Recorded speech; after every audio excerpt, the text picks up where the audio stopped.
कि नेहरू जी ने कहा था कि अटल एक दिन तुम देश का प्रधानमंत्री बनेगा, आपने कहा था। नेहरू जी तो एक बार बोले, आप हो गए 2 बार। आप तो जान छोड़िए मुल्क का। और हमारे साधु लोग जो ये बैठे हैं, देखिए इसी रूप में रहता तो गोसाई बाबा बोलता बोलो भोला, तब गोसाई पीछे से खोदता, तब ध्यान दे घंटी करके। आप तो बिना हरे फिटकिरी का कोई ना कोई पद ले ही लेते हैं। बुद्धिजीवी, बुद्धि नहीं है लेकिन बुद्धि से जी रहे थे। हमारे मुंह में सीधे 32 दांत है, उनके पेट में नीतीश के दांत है, जो वहां चले गए। ये हम लोग के पुरोहित ये अडवाणी जी कैसे हो सकते हैं? इस बार हम लोगों ने साइंटिफिक तरीका से काम किया है, समझ लीजिए। अब माननीय प्रधानमंत्री जी, आपने चिंता जताई और इतिहास को, अडवाणी जी गृह मंत्री जी ने गृह को खराब किया है। आपका जो गृह है उन्होंने खराब किया है। और आप मतवाले की तरह, आपका ज्यादा दोष नहीं है। मैं किसी को अपमान करने के लिए नहीं कहता हूं। मैं जन्म लिया था फुलवरिया गांव, गोपालगंज में, फुलवरिया गांव में। तो हम लोग को मालूम नहीं कि हमारे भविष्य में क्या लिखा है। तो ये गोसाई लोग एक ऐसा रखते थे पशु बैल, आंख पर मासा है, पीठ पर पैर है, बहुत छोटा नाटा है, जिसको नादिया बोलते उत्तर प्रदेश में। हम लोग अपने यहाँ बसहा बैल बोलते। भोला बाबा, शंकर बाबा का अवतार माने बसहा बैल। और वो जो गोसाई है, कपड़ा उपड़ा उड़ा के और हजारों चिट्टी कौड़ी उसमें साट के रखता, गेरुआ बस्तर पहन लेता। और हमारे साधु लोग जो ये बैठे हैं, देखिए इसी रूप में रहता। वो बेचारा गरीब है, वो लेके गांव गांव घूमता, मेरे गांव चला आया मेरे पास।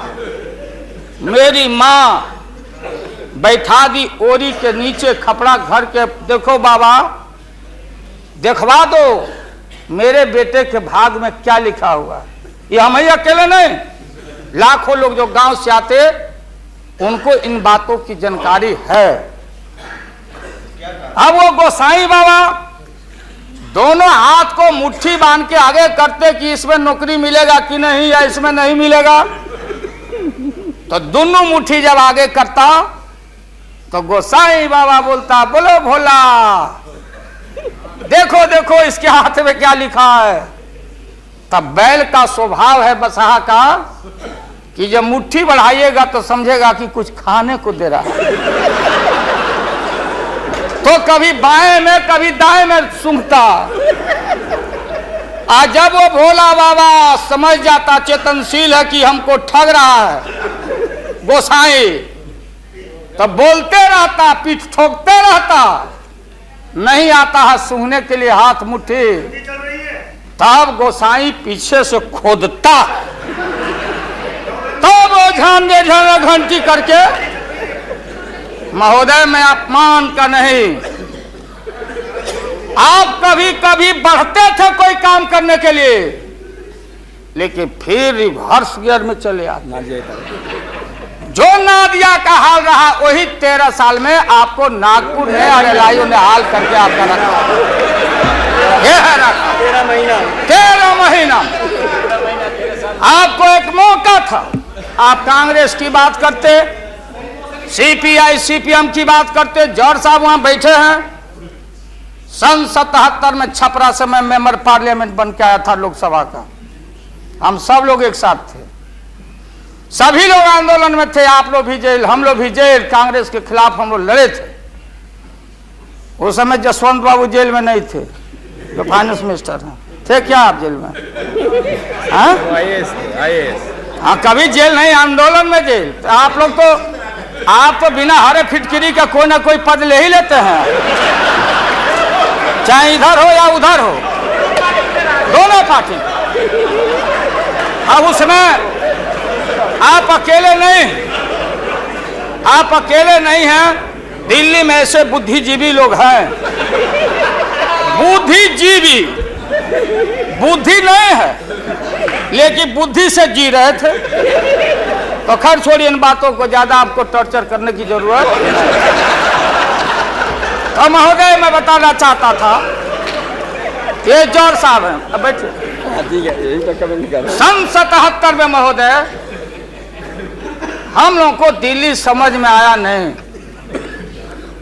दिल्ली में हम लोग जब आए, राज नारायण जी, जौहर साहब, चौधरी चरण सिंह जी, हम लोग उसी परिवार के लोग हैं महोदय, चाहे मुलायम सिंह जी हो और कोई हो या नीतीश जी उधर जो चले गए हैं। हमारे मुंह में सीधे 32 दांत है, उनके पेट में नीतीश के दांत है जो वहां चले गए। पेट में दांत, पेट वाला दांत बड़ा खतरनाक होता है। तो महोदय मैं सन 77 को याद दिलाना चाहता हूं, हम तो आपसे लड़ाई शुरू से लड़ रहे हैं, ये नई बात नहीं, किसी कारण से नहीं। जनता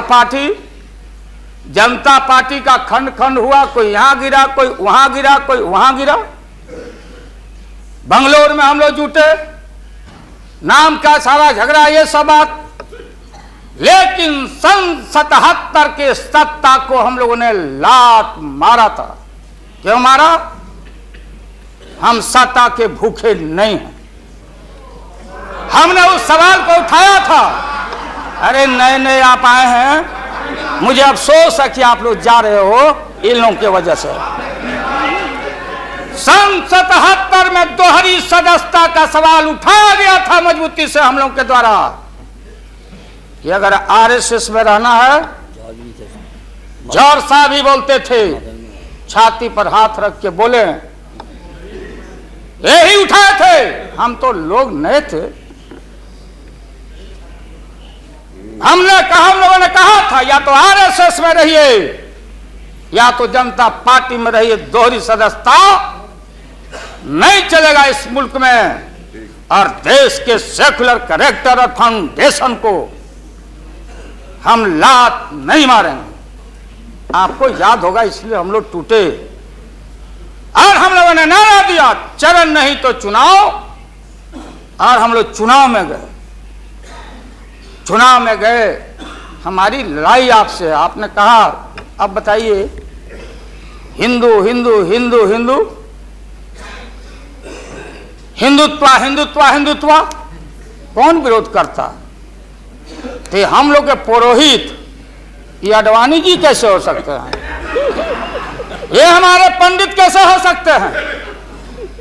हम पंडित से पूजा कराते हैं। हमारी मां बहन गांव गए सारे लोग। ये ठेका आपने कैसे ले लिया?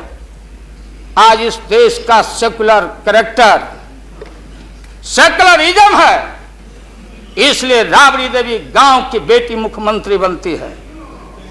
देश की एकता अखंडता। जब भारी नाक पर पानी आया तो हमने कहा मीडिया के लोगों को, महोदय, लोगों ने पूछा कि क्या करोगे?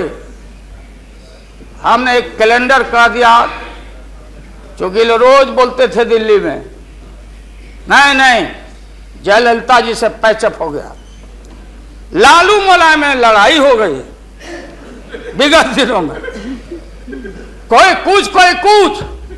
अब हम जो है सो कि पहले बोल देते थे, इस बार हम लोगों ने साइंटिफिक तरीका से काम किया है, समझ लीजिए।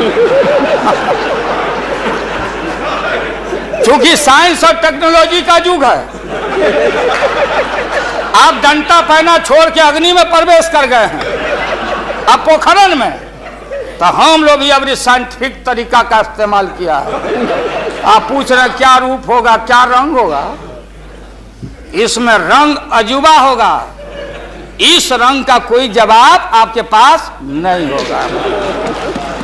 आप जाइए। अभी भी मेरा सुझाव है, हालांकि सुझाव देने का हकदार आपके उम्र के आदमी के लिए हम नहीं जोग समझते।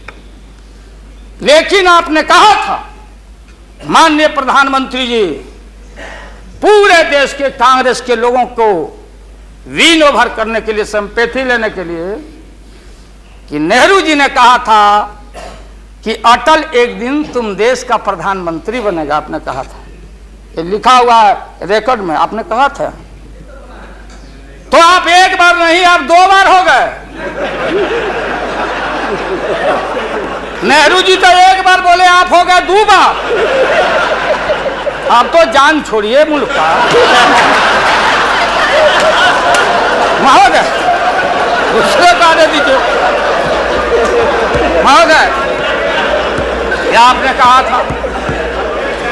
अब अपने हम लोगों ने, अब आप हम लोग को पाठ पढ़ाते हैं। आडवाणी जी चले गए उठ के, आडवाणी जी उठ के चले गए, आप हमको पाठ पढ़ाते, हमको शिक्षा देते। जब हमारे आदरणीय जो चोटी के नेता थे मुल्क के नेहरू जी जैसे लोग, लोहिया जी, जयप्रकाश नारायण जी, सारा जो पक्ति के उस समय नेता थे, उन्होंने आपको जरूर आशीर्वाद दिया और उनके आशीर्वाद से 2 बार आप हो गए। लेकिन अभी जो आपने कार्यक्रम घोषणा किया था इसी हाउस में, जवाहर रोजगार योजना को क्यों मिटा दिया आपने? रीनेम क्यों कर दिया? सारे चीज को कंपाइल क्यों कर दिया? इंदिरा आवास को क्यों आपने रिकंपाइल कर दिया? आप इतिहास को मिटा के और आरएसएस के संस्कृति को देश की जनता पर लालच दिखा के लादना चाहते हैं। इसलिए ये सवाल सत्ता का कौन क्या हो नहीं हो, क्या कौन मंत्री, क्या मंत्री हो, मंत्री आएंगे और जाएंगे, लेकिन एक बार मुल्क मुट्ठी से निकल गया तो फिर संभाल से बाहर हो जाएगी।